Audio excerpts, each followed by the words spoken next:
Hello, hello, hello, and welcome to another episode of Minute Modcast. And today I'm back with Mo. Hey, Mo. Hey everyone, good morning. How's everyone doing? Okay, we're doing well. Now, I thought we'd do a bit of an experiment and try something a bit different today to the standard format. How's that sound? Sounds great. Okay, so I've been pondering about this thing now. I spend a lot of time at networking events, and although it's great, sometimes it gets a bit tiring with the what I call the what do you do dance. So, you practice your sort of 10-15 minute seconds, sorry, sometimes it feels like minutes, sort of pitch like, hey, this is me, this is my badge. And, two or three of you kind of do that. And just as you're starting to get to the next level, someone else joins that conversation, and then you go around again on the what do you do dance, right? And although people are kind of trying to change it up a little bit and talk about, hey, what cool projects are you working on, I still find it's very transactional. And as you're talking, people are really looking over your shoulder, which is quite easy when you're my height to kind of do that. And say, I'm sure I can do better.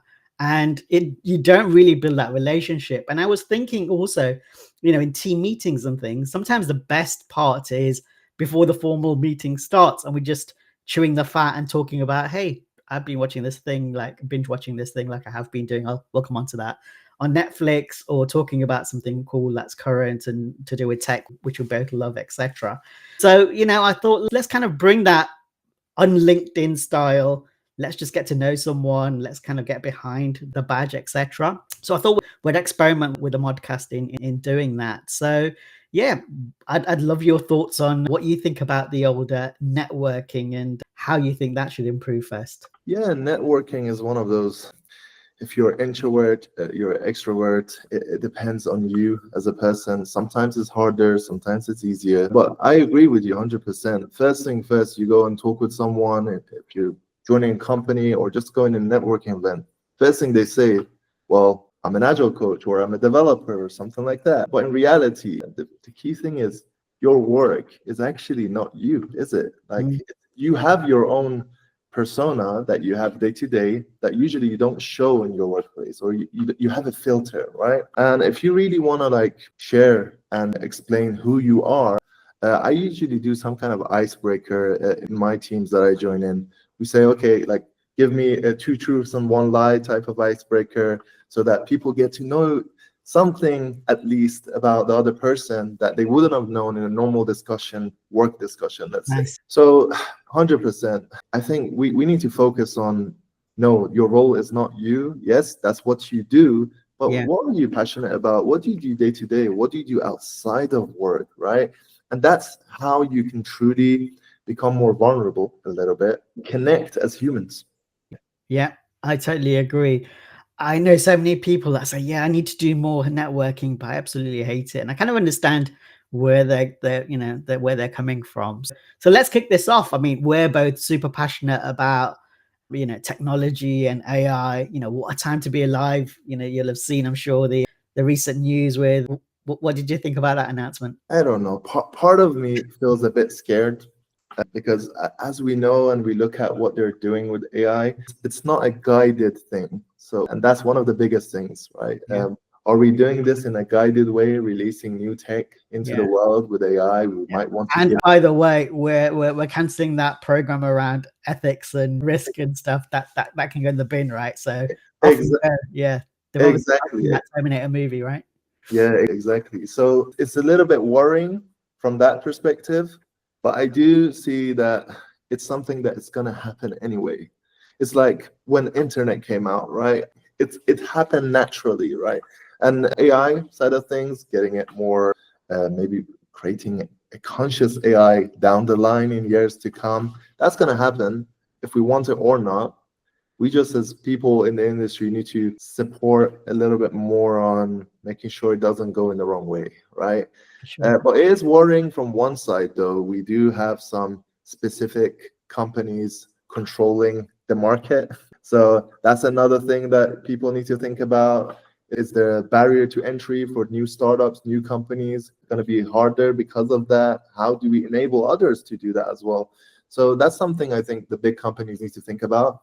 And even if they do have control, they should try and help those smaller companies to come in as well, because it's not a one-man show. No, for sure. Yeah, I mean, when you look at it at a high level, and they had all of the big chaps, right, from SoftBank, OpenAI, and then Larry from Oracle was there as well, which is a bit random, but it's all good. And he was talking about, obviously we need this massive infrastructure to solve the world's biggest problems, and things like cures for cancer and stuff, which is amazing and great. But then also people are talking about on YouTube and stuff around, actually there's ulterior motives. Like he's been talking about, what we can do is we can connect all the CCTVs and all the cameras and stuff, and monitor the citizens and stuff. And it's like, okay, is there like an ulterior motive here with having these supercomputers connected with the AI that soon people won't even know what they're doing?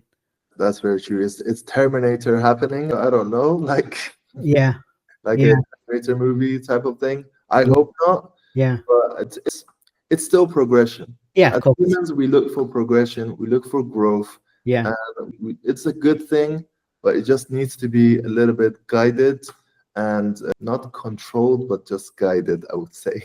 cool. So back in your world of, we both love to dabble with, what's new today in the world of AI and trying tools and stuff. What's exciting you at the moment? Yeah, so from my side, we talked about it. I got a company called AI Hub, and we focus on the design industry, you could call it, or design companies, so architecture firm to fashion company to marketing agency. And honestly, we are using AI tools that are out there, such as Midjourney, Stable Diffusion, Runway, and a lot more. And the benefit of it, it's great. Like, there's so much tasks that people in the creative industry don't actually want to focus on, and they just want to be creative, right? Mm, So we're enabling the companies to be able to reduce that time spent on tasks that you don't necessarily want to spend time on, and instead focus your brain cells on that creative side. But we've been doing great jobs and great things with a few of our clients, reducing from 1 month timeline to get a client on board, iterate feedback design and these kind of things for interior design companies, right. to like 1 day workshops. Wow. So these AI tools are enabling us to have faster iterations and feedback, and that's one of the beautiful things with AI that's coming in, at least especially in the design world and the creative industry. So there's benefits, of course. 100%. Yeah. I'm having lots of fun playing with Google Gemini at the moment, and they give you like lots of these AI systems, like a monthly trial. So I am kind of killing my free 1 month trial for now, and then deciding I pretty much will pay the £18, I think, per month after that.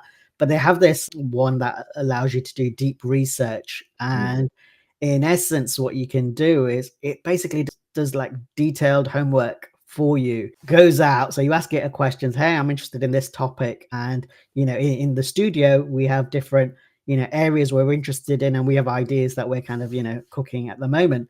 And it's like, okay, let's see what the world sort of thinks about this, and who else is doing this, and is this a good idea, and what research has already been done, or are we wasting our time, right? And something that would literally take months to do, certainly weeks to do, it goes out and it's like, all right, let's look at 30, 50, 100 different websites, starts collating together, puts the research plan, and 10 minutes later, with all the citations and the links and everything and the summary, you've got that. And then obviously you can then throw that into one of those lovely presentation tools, and bang, you're done. So Yeah, it's mind-blowing. it is. It's crazy. Touching on what you just said, I'm trying to think what's going to happen to the education sector, and Oh what my. they're going to do, right? Oh, Because I don't know your experience, but for me, going to university, my experience was good, not too bad. I enjoyed it. I learned a lot of things. But universities, even if you get a degree, it most of the time it actually doesn't prepare you for your first job, right? mm, That's the mm, reality. Your first job is your first learning on how to do yeah, things and so yeah. on. And I studied software engineering at university, went into first job in a tech job. And I'm curious to see what's going to happen now. Like, I don't think it's worth the money anymore. Pay that much money when you got AI tools Yeah, helping you on that side. So they have big competition to improve their system, how they do it in education. And if they don't, I think most people it will go downhill on getting degrees and things like that. That's my yeah, prediction. yeah. I think more people these days tend to go to university to learn some wider life skills, just as much as obviously they'll learn some stuff, and they might also learn like, hey, I definitely don't want to be a lawyer anymore. Let this law thing, but that's not what I want to do or whatever.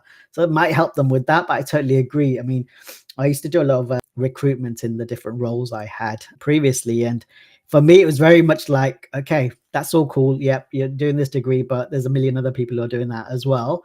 Tell me about your side hustles. What are you practically doing? And that was much more interesting to say, right, practically, and it tells you a lot more about the character as opposed to, here's a piece of paper I've got after 3 or 4 years. So yeah, it's going to be, I think, challenging for how education establishments keep up. And obviously there's that, it's so easy now, right? Just to say, okay, here's my homework. Here you go, ChatGPT. Thank you very much. And obviously they have the checkers and things like that. And it's like, okay, so you do have them. So that's really handy. But, where do you start to sort of use those sort of brain cells at the same time? Exactly. I'm just imagining like the courseworks, the studies that they need to do in university, like it needs to change now, like literally now. Yeah. We have to adapt it, especially in the tech fields, if they're doing software engineering, computer science, those kind of degrees.